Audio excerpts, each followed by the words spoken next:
This video today is for a beautiful buttery ginger cake. It's perfect for the festive season, and I came across this recipe in a Women's Weekly lift out actually, and it was the prize recipe of a reader for that month. And the Women's Weekly said it's a lovely buttery ginger cake, one of the best we've tasted. It's got a lovely little meringue topping which gives it a nice little chew, and it just seems to get better with age as well. I hope you enjoy this recipe. It's so important that we keep these gems of recipes alive, and this is how it goes. Now preheat your oven, and it goes in a very slow oven of 140 degrees with a fan or 160 degrees conventional. So before I start today, I'm going to line the tin, and this one's an 8-inch 20cm springform pan. And it's important to line it because the little bit of meringue topping on top, I don't want it to burn. And you want the paper to come up just a little bit, like an inch or so, and that'll protect the meringue, just like that. And then what I'm going to do is I'm going to spray it inside as well. So that's done, and I'll just set that aside. So I have 185 grams of soft butter here and 1 Australian cup firmly packed of brown sugar. And I'm just using a light brown sugar. You could use dark brown sugar. And I'll leave the gram measurements as well in the recipe on the website.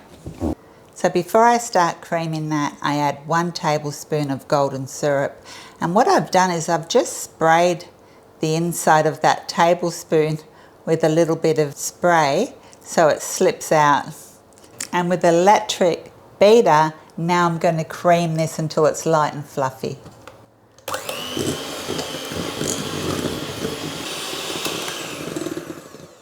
And when the butter is soft, that doesn't take long.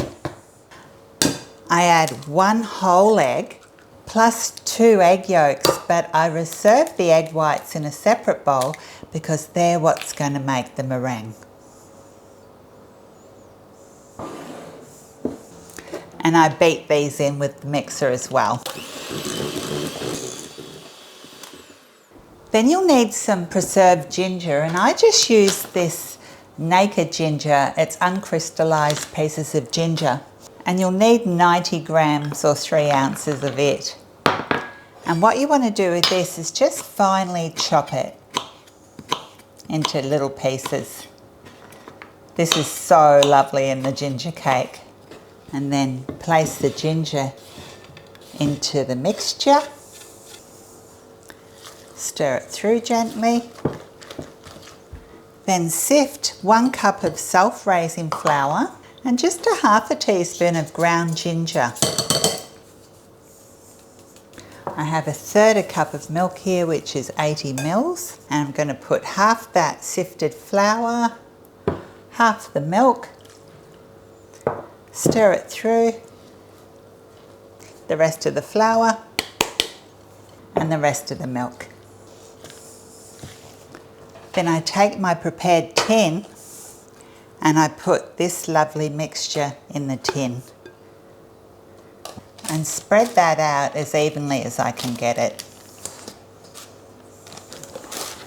Then I take clean dry beaters and the 2 egg whites from earlier, and I'll beat these until soft peaks are forming.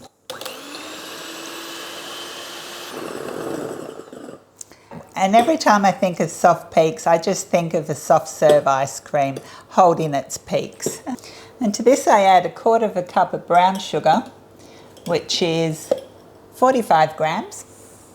And I'm just going to mix that until the sugar's dissolved in the egg whites. And I was a little bit ambitious, I should have used a bigger bowl. Oh, I'm a messy cook. And then I take this meringue and I put it on top of the cake batter and just spreading it out as evenly as I can.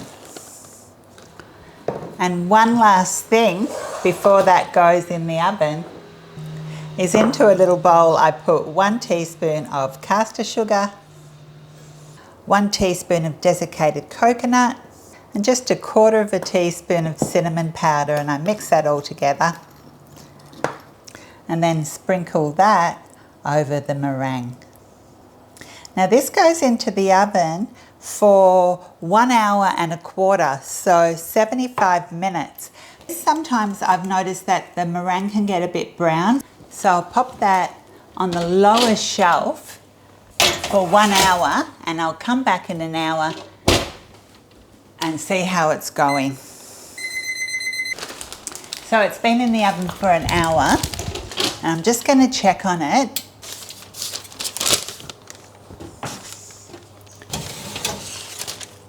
And just put a skewer in to see if it's done. Oh, Nelly, about another 10 minutes, I think. And so the meringue doesn't get any more brown, I'm just going to cover it with a sheet of baking paper. And that's almost ready. Another 10 minutes.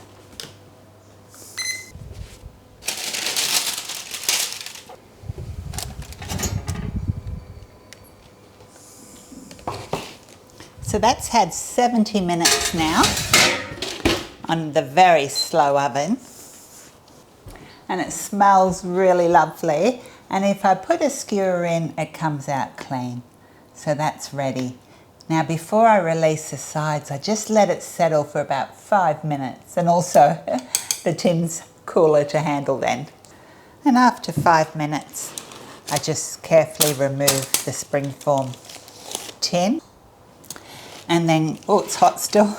And then carefully remove the baking paper, just slowly, and that will keep the meringue intact.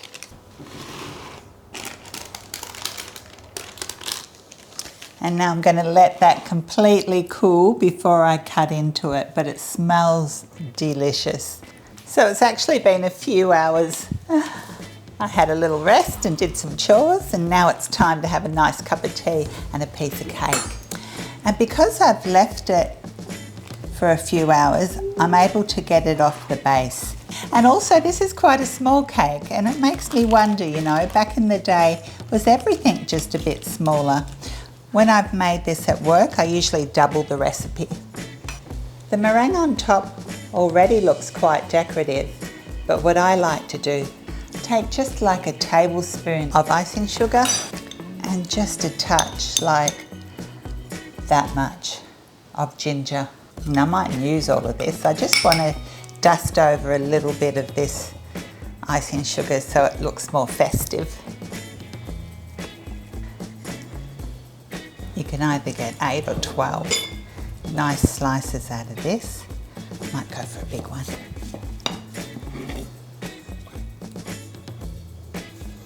Look at that. It's so moist. A little bit of whipped cream. We always seem to have whipped cream in nearly every cake. And that was just a 1-to-1 swap I used for gluten-free flour. This is the first time I've actually tried it. I've made it quite a few times, but never gluten-free, and it tastes really yum. I reckon you could increase the ginger powder in that.